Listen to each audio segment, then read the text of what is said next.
So right now, scientists are debating whether a quarter, a third, or fully half of all mammals will be extinct by 2050. In fact, some of them are debating whether the planet will be supporting life at all by the end of this century. What's not up for debate, not ever, is a culture that devours with an entitlement so profound, it is turning the planet to dust. The dust is not hyperbole. The dust storms in China, the inevitable endpoint of agriculture, the dust storms are so bad they are triggering asthma in children in Denver, Colorado. So here's the dust in China. It's leaving the coast. It goes over the Pacific Ocean, hits the Rocky Mountains, and it comes down.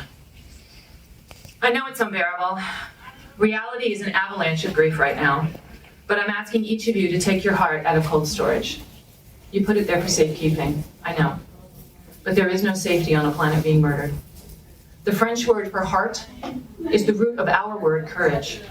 To face facts, we will need our hearts. To face down power, which is what everyone here is proposing, and a modest proposal it is not, we will need all the courage of which our hearts are capable. All right, this can't be done in a soundbite, so you're gonna have to stay with me. Back up 4 million years. Don't worry, we're gonna go fast. Australopithecines emerges on the plains of Africa. 2.3 million years ago, the genus Homo arrives, and that's us. Homo habilis uses stone tools, has the brain about the size of a chimpanzee. Over the next million years, their cranial capacity doubled, and Homo erectus emerges. And they're the first to use fire and complex tools. Homo sapiens appears 400,000 years ago, and by 200,000 years ago, they're identical to modern humans. By 100,000 years ago, we're burying our dead, and we're doing it ritualistically. The bodies are painted, they're positioned, they have grave goods. By 50,000 years ago, we've got modern human culture. People are making clothes from hides, they're making jewelry, they're making musical instruments, there's barter, clearly, and there's art. What are we painting? Well, we're painting a lot of animals. Pablo Picasso went to see Lascaux when it was open to the public, and he commented after he emerged, "We have invented nothing." Meaning that whole sweep of Western art, nothing was original. It was all there 20,000 years ago. And this is the second most common art project.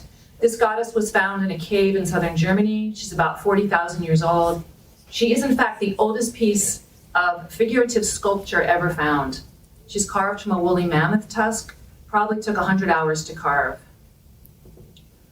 The oldest known musical instrument was found near her. It's a flute carved from a vulture bone, and the usual remains of all the animals people were eating. The first art we ever made was of the megafauna and the megafemales, because that was who gave us life. The first thing we did with our human consciousness was say thank you. I think this is the beginning of religion, and that sacredness of awe and thanksgiving is built into us, body and brain. And for all that time, for 2.5 million years, we were not monsters and destroyers. We were participants. If the whole length of that field is our time on Earth, the last half a yard represents the length of time we've been doing agriculture. The last 1/5 of an inch would be the Industrial Revolution. So at half a yard is where the disaster begins. In maybe 14 places around the globe, people completely change their way of life with an activity called agriculture. So you have to understand what agriculture is. In very brute terms, you take a piece of land, you clear every living thing off it, and I mean down to the bacteria, and then you plant it for human use. So it's biotic cleansing. This is Iraq, one of the places where agriculture started. No one in their right mind would call this place the Fertile Crescent now. This is Iran. 94% of Iran's agricultural land is degraded. That's a dust storm in the background. That is not a mountain. Pakistan, a third of Pakistan is under risk of desertification. This was a deciduous forest 150 years ago, a teak forest. So this is inevitable. This isn't agriculture on a bad day. This isn't agriculture done poorly. This is what agriculture is. You pull down the forest, you rip up the prairie, you drain the wetland, you exsanguinate the world of water and soil and species and the process of life itself until all that is left is dust. Now, a lot of people get confused right here. It's not our fault. There is a profound cultural ignorance about the material base of our society, about what agriculture is. So I'm going to walk you through this. Because I want you to hate me. Okay, yeah, that was a joke, so knock yourselves out. I want the people who care the most about the planet to understand the depth of the problem. That's all I want. So think about what's outside your kitchen window. Most likely you have trees or a small patch of lawn. So you either have a microforest or a mini prairie. Now let's say you want to grow some corn or some lettuce. You can't just throw some seeds around and hope for the best. Nothing will happen. Trust me, I tried. Yes, the crazy runs deep. Those seeds will never outcompete the trees and the grass. If you want corn or lettuce, you already know what you have to do. You chop down the tree, you dig up the grass. You pull down the forest, you plow up the prairie. You have to destroy the biotic community. So to state the obvious, no culture that is destroying the basis of life can be called sustainable. Really, it can only be called insane. In all the places where agriculture started, human society follows the same pattern. It's called civilization. Now that word, civilization, that just means people living in cities. What that actually means is they need more than the land can give. The food, water, energy have to come from somewhere else. From that point forward, it doesn't matter what lovely, peaceful values people might hold in their hearts. Society is dependent on imperialism and genocide because no one willingly gives up their land, their water, their trees. But since the city has used up its own, it has to go out and get those from somewhere else. And that's the last 10,000 years in a few sentences. Now the central concept here is drawdown. If you use more wood than a forest can grow, eventually the forest will be gone. If you take fish faster than they can reproduce, one day the river will be nothing but water and sorrow. And then there are things that don't reproduce. Things like oil, things like coal. Using them at all means using them up. It can only be drawdown. You can blow up mountains to get to the last of it, but now you're drawing down mountains as well as coal, and at the end of the day, it's still gone. Now this isn't a differential equation. It's not even algebra. It's simple arithmetic. If you have one planet, one blanket of air, one cradle of soil, one place called home, and you destroy it, it's 1 minus 1. Our planet needs us to do the math. No one seems willing. They can put a man on the moon, they can't do 1 minus 1. Our planet needs us to be, in the words of the inimitable James Howard Kunstler, reality-based adults. That 1 minus 1 isn't a surprise. It didn't sneak up on us. It's been going on for 10,000 years. It's the longest war ever. It's the pattern of civilization. Over and over and over, there's a bloated power center surrounded by conquered colonies from which the center extracts what it wants until eventually it collapses. And that collapse takes between 800 and 2,000 years until the soil gives out. Because the primary activity of civilization is agriculture, and agriculture is drawdown.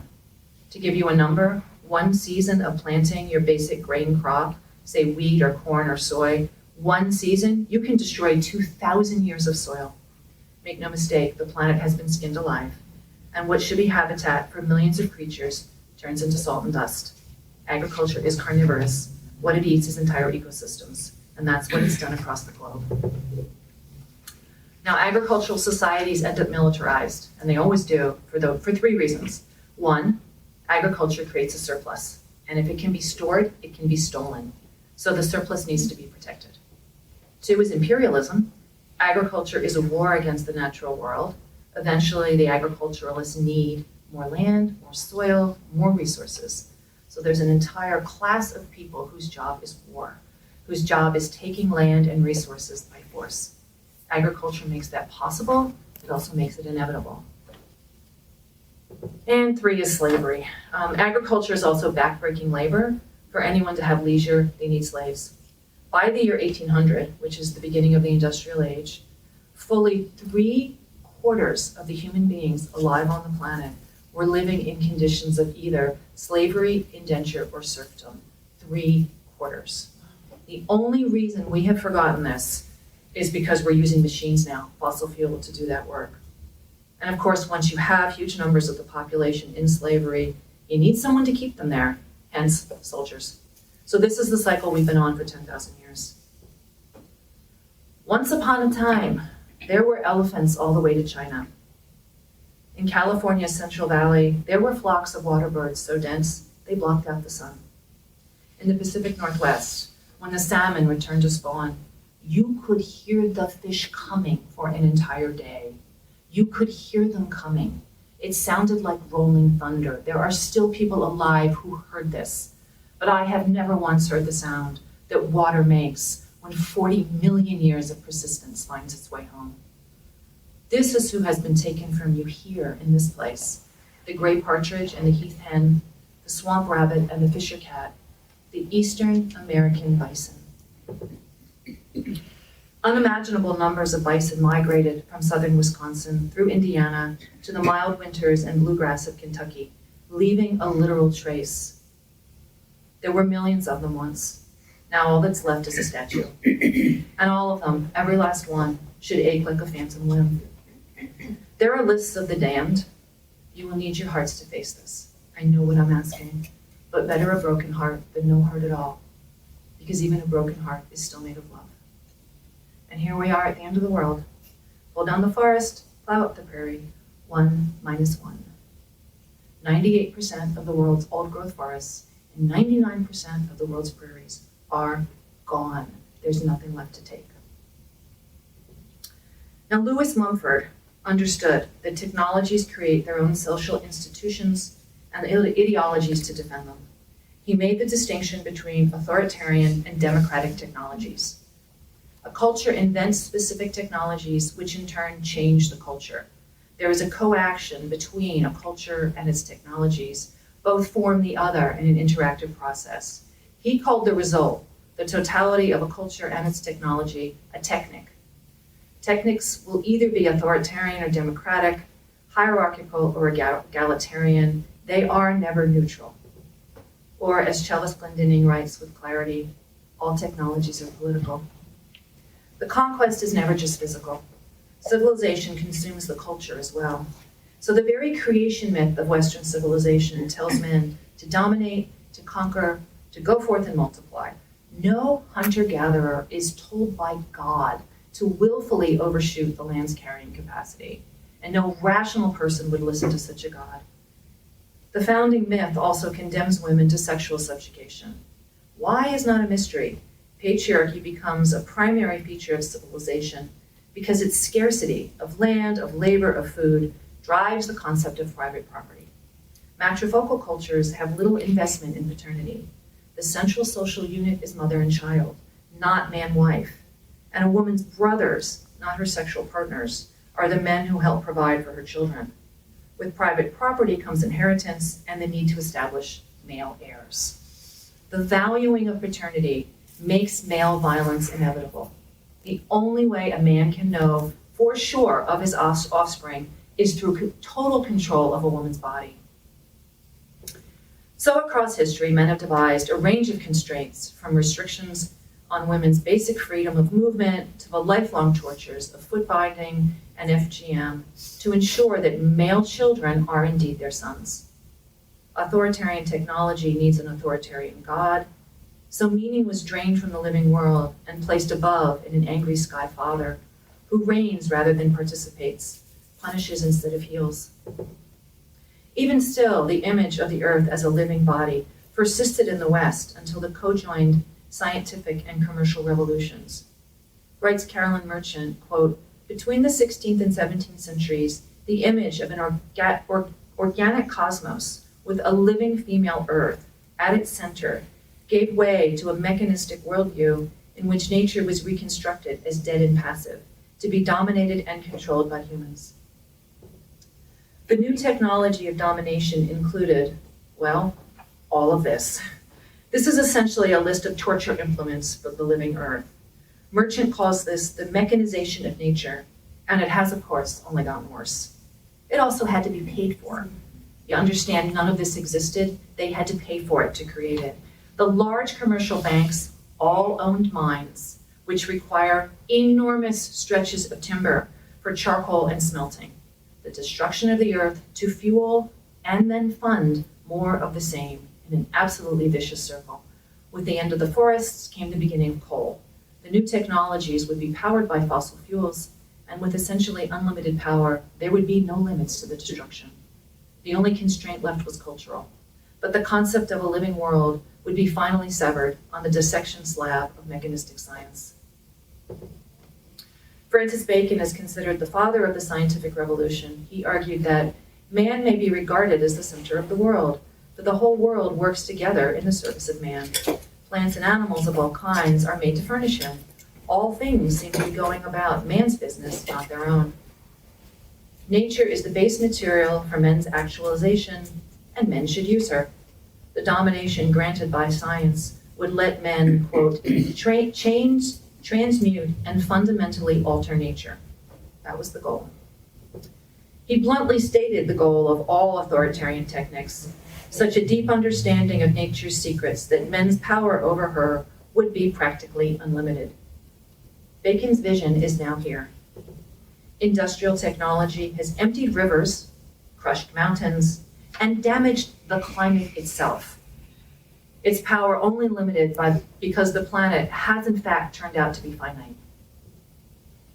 Mumford describes how, with the knitting together of a scientific ideology, authoritarian techniques found an instrument at hand that has now given it absolute command of physical energies of cosmic dimensions. He calls the result the mega machine, a seamless suite of centralized political and economic power, science, and technology, whose final goal is to displace life. It's created a world entirely of objects, mechanical instead of living, manufactured, not born, which Jerry Mander called the technosphere. And it's been measured. The technosphere, from skyscrapers to cell phones, weighs 30 trillion tons, which is 7 times more than the current mass of all living creatures. Or, as science writer Bob McDonald said, our technology is a superorganism that competes with the biosphere for resources and is winning that competition by taking over the surface of the planet. The critics become Cassandras. No one is listening. Mumford saw that the culture is in the grip of an, quote, irrational compulsion. It is irrational to believe the life out of the only planet you have, but the compulsion has an inner coherence, the predictable consequence of the psychology required by the soldier rapists of patriarchy. Masculinity is constructed on what sociologists call a, quote, negative reference group. And here's a quote, a group rejected by or in opposition to one's own group. It is the enemy or the negative group. It's the thing you don't want to be. For boys in patriarchal cultures, their first despised other is, of course, girls. The first rule of masculinity is that whatever he is, women are not. Once that psychological process is in place, the category female can be filled with any group that a hierarchical society needs subordinated. The need is endless when the culture is using up trees, soil, species, and slaves, but it's also endless when men's psychology is based on sadism. Psychiatrist Erich Fromm defines sadism as the passion to have absolute and unrestricted control over a living being. Or, as Derek Jensen describes with spare eloquence, for men in patriarchy, everything is violable and everything must be violated. A personality with an endless drive to prove itself against any other, creates a violation imperative. Men become real men by breaking boundaries. The sexual boundaries of women, the political boundaries of other people, the biological boundaries of living communities, the genetic boundaries of species, and the physical boundaries of the atom itself. But the sadist is never satisfied. There is always another wild being or self-willed creature, not, quote, in the service of men, who must be broken and brought to heel. Quote, the power of sex is ultimately defined as the power of conquest, wrote Andrea Dworkin, who well knew.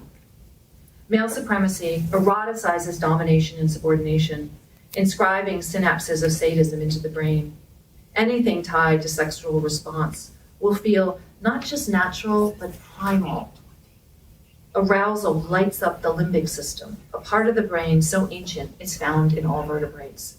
It also shuts down parts of the prefrontal cortex, which is what heroin does. A surge of dopamine and endorphins produce euphoria, followed by oxytocin, which is the bonding hormone. Every area of the brain involved in sex is activated maximally. There is no stronger endogenous stimuli. That potent ecstasy should create deep and abiding intimacy. The process is there, built into us body and brain, waiting to flower. That process has been hijacked, not just by patriarchy, but specifically by the pornography industry. The scale of the takeover is nearly inconceivable. Pornography sites get more traffic than Amazon, Netflix, Twitter, Instagram, Pinterest, and LinkedIn combined. Close to 1/3 of all downloads in the US are from a porn site. In 2019, uploads to Pornhub came to 12,500 gigabytes per minute. That's enough content to fill the memory of every single cell phone on the planet, every minute. Across the culture, this vicious industry is rewriting our collective sexual script. In the words of neuroscientist Dr. Norman Deutsch, fusing sex with hatred and humiliation. Women are being strangled to unconsciousness is now a common feature on popular porn sites. Dr. Deutsch explains, pornography satisfies every one of the prerequisites for neuroplastic change. When the pornographers boast that they are pushing the envelope by introducing new, harder themes, what they don't say is that they must, because their customers are building up a tolerance to the content. And then these men, saturated in sexual sadism, interact with women in real life. There's a surge in the so-called rough sex defense. To put it bluntly, men are strangling women to death for sexual pleasure and getting away with it. The generative impulse of our species, biologically rich with exquisite nerves and alchemical joy, has been transmuted into necrophilia. In the subordination of women, inequality itself is sexualized, made into the experience of sexual pleasure, essential to sexual desire, wrote Andrea Dworkin. This is both the core of patriarchy and its brilliance. The brilliance of feminism is that we figured that out. Now, women took the tools of political analysis learned on the left and applied them to our own lives. Teach slaves to read, and eventually they revolt. Eventually, they also write their own political theory. The worst subordination women experience is in the realm called private, done by men who claim to love us through actions they experience as sex. If one woman told the truth about her life, wrote poet Muriel Rukeyser, the world would split open. We did, by the hundreds and then the thousands, and then we started counting. The numbers are a trauma all their own. Battering, for instance, in the United States, a man beats up a woman every 9 seconds. 1/3 of all battering starts when a woman is pregnant. And male violence, a man's willful foot or fist, is the #1 cause of birth defects. 80,000 American children are sexually abused every year, and 80% of the time, quote, a parent is the perpetrator, yet you know it's not their mothers. One by one, men do this to the most vulnerable. Children are so easy to control, and even easier to hurt. The small bones break, the fragile tissues tear, the fledgling self splinters from its only body. 80,000 times a year, the world should stop spinning, and it doesn't, and I don't know why. Globally, 60 million child brides, 200 million survivors of FGM, 126 million girls aborted for being female. This is why we call it a war.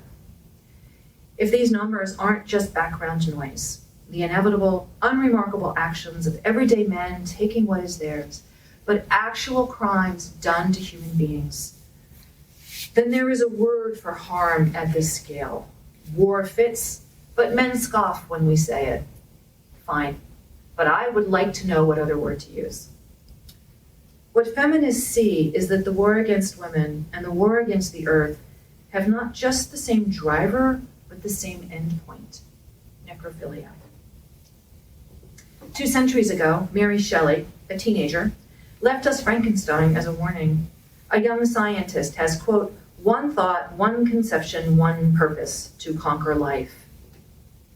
He has the generative capacity given to all living creatures, but he doesn't want to be a participant in the natural cycle of birth and death. He wants what science is seeking, quote, immortality and power. He knows that boundary breaking is required. Quote, life and death appeared to me ideal bonds which I should first break through. The necrophilia is stark. He collects bones from charnel houses and worse. Who shall conceive the horrors of my secret toil as I dabbled among the unhallowed damps of the grave or tortured the living animal to animate the lifeless clay? He collapses after his success, falling into a nightmare vision of his dead mother. The mother, the source of life, is a corpse in this new world made by men. Shelley's warning wasn't heeded. Neither was philosopher Mary Daly's. This was written in 1978. The Frankenstein phenomena is omnipresent, not only in religious myth, but in its offspring, phallocratic technology.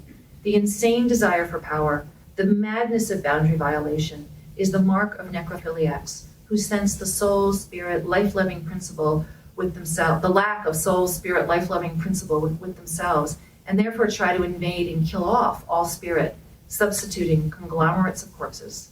Transsexualism is an example of male surgical siring, which invades the female world with substitutes. Male-mothered genetic engineering is an attempt to create without women. The projected manufacture by men of artificial wombs, of cyborgs, which will be part flesh, part robot, of clones, are all manifestations of phallotechnic boundary violation. The pseudo-creative power of boundary violation is clearly an invasion of women's bodies, spirits, and of all our kind, earth, air, fire, water. As the living world has been turned into the technosphere, so the human body is under the same assault. Guy Debord wrote presciently of the society of the spectacle, where, quote, being becomes having, and having is reduced to merely appearing. This is the reign of the image, made supreme by social media. We are no longer our bodies with their animal integrity, but wardens in a pornopticon, watching ourselves watch ourselves. To be seen is to be disciplined, but to be invisible is to die. The young are especially being destroyed by the impossibility of this experience, girls most of all. Teen porn is, of course, one of the most common internet search terms globally, and girls have to live in the same world, both online and off, as the men who type it. And that transsexualism is now a driving narrative of disembodiment and dismemberment, with the medical procedures to match. Our bodies are now things we have, things made up of other things, collections of replaceable parts. Breasts, vaginas, penises can be bought, as can puberty, or so claim the modern-day Dr. Frankensteins. In reality, the sexed body, like the prairies and the forests, like the planet itself, is a living process with its own self-willed integrity. The effects of puberty-blocking drugs are catastrophic on bones, brains, and sex organs. The addition of wrong sex hormones damages the heart, liver, reproductive tract, and reduces lifespan. Perfectly healthy children are being turned into lifelong medical patients, permanently sterilized before their first kiss, a kiss they may never have, given that a sex drive is one main point of puberty. And the surgical simulacra of both male and female genitalia are human rights abuses that should be done to no one. This is a movement arguing for the destruction of the generative organs of children. The only word I have for that is necrophilia. The essential disembodiment of the internet is the dream of the necrophiliac, obsessed as they are with robots and machines. There are now men who want us to upload ourselves into the internet. Tech millionaire Martine Rothblatt is one of them. He also declares himself a woman. In reality, the name for his condition is autogynephilia. Autogynephilia is the term for the sexual fetish of men who are aroused by imagining they are women. AGPs are obsessed with an image of themselves, so it should come as no surprise that 57% of them present with a prior diagnosis of narcissistic personality disorder. Rothblatt wrote a whole book arguing that anything belonging to women, from words for our bodies to separate spaces for our safety, is a form of apartheid, so egregious is the harm to men like him. His life goal is, quote, to tear down walls and barriers that exist between the digital world and the biological existence and doing so with the creation of a new species of robot. Note that he made a robot to replicate his wife and gave it her name, Bina. This is where the Stepford Wives meet Silence of the Lambs. He also started a religion, it's called Terrasim. In Truths of the Terrasim, which is his Bible, he outlines how nanobots will replace all life, humans will upload themselves into computers to live forever, and technology will take over the universe, becoming omniscient, omnipotent, and omnipotent. He says point blank that he is creating God. At least Victor Frankenstein, in all his arrogance, was content to create a humanoid. Rothblatt intends to do away with biology entirely. This is narcissistic rage, driving the disordered to his predictable endpoint, necrophilia. Enraged that he can never be a woman, which he must know beneath his dense layers of denial, he would destroy all life in revenge. And so the technosphere will end at the necrosphere. This is what feminists know. The male erotic trinity, sex, violence, and death, reigns supreme. Andrea Dworkin tried to show the world what she had learned through the childhood molestation, the battering, and all the rapes. Men tell us who they are. Believe them. When bison are under attack, they pack into a tight circle. Protected at the center are the mothers and babies. Next are the older calves, weaned and vulnerable. A defensive ring of cows without young comes next. And finally, facing out stand the bulls. We are under attack. Every last creature is under threat. He has leveled mountains. Believe him when he tells you. If we all make that tight circle, mothers and babies of every species at the center, protected until the last, and plant our feet firmly on our still living earth, we can face him down.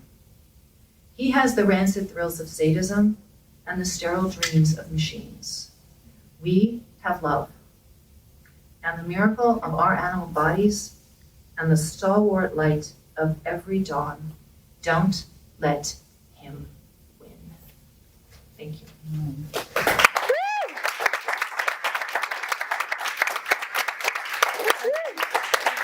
Yeah, let me just check on the time.